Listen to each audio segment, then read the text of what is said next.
प्रणाम। मैं यदुवंशी। क्रोध प्रेम से ही हारेगा। जब मन में क्रोध की एक बड़ी तरंग आती है तब उसे कैसे बस में लाया जाए, बहुत सरल सा जवाब है उसके विपरीत एक तरंग उठाकर उस समय प्रेम की बात मन में लाओ।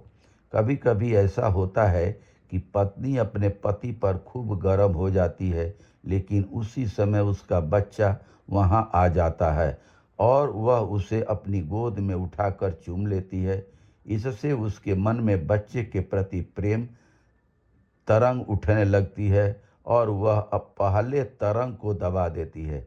प्रेम क्रोध के विपरीत है। इसी प्रकार जब मन में किसी किस्म की चोरी का भाव उठे तो उसके विपरीत भाव का चिंतन करना चाहिए।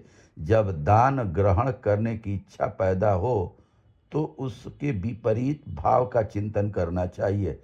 मैं स्वयं यदि कोई झूठ कहूँ तो उससे जो पाप होता है उतना ही पाप तब भी होता है जब दूसरे को झूठ कहने में लगता है, अथवा दूसरे की किसी झूठी बात का अनुमोदन करता हूँ।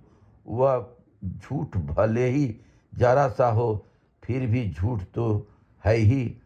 पर्वत की कंदरा में बैठकर भी यदि पाप चिंतन करो, किसी के प्रति घृणा का भाव पोषण करो, तो वह भी संचित रहेगा और कालांतर में फिर से वह तुम्हारे पास किसी दुख के रूप में आकर तुम पर प्रबल आघात करेगा।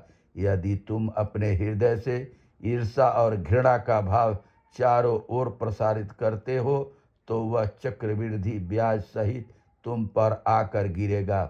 दुनिया की कोई भी ताकत उसको रोक नहीं सकेगी।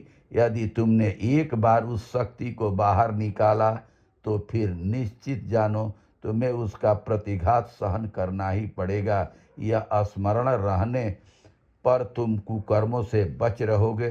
स्वामी विवेकानंद जी की ये कितनी मार्मिक बातें हैं। क्या वर्तमान नेतृत्व भारत सरकार और राज्य सरकारें नेतृत्व जो भी राज्यों में कर रहे हैं या जो देश में कर रहे हैं, क्या इन बातों का उन पर बस असर हो रहा है? इन्होंने देश के अंदर सिर्फ चुनाव के दौरान में जहर बोला है और एक दूसरे के प्रति कहीं मंगलसूत्र ले जाएंगे तो कहीं भैंस चोरी कर ले जाएंगे तो कहीं कुछ कर जाएंगे, तो बटोगे तो कटोगे। इस तरीके की भाषा संत महात्मा जोगी होकर के भी इस तरीके की भाषा कर रहे हैं कि देश में किस तरीके से हमारे पूर्वजों ने देश को आज़ाद कराया, इनका तनिक भी भान नहीं है। बहुत बहुत धन्यवाद। नमस्कार, प्रणाम।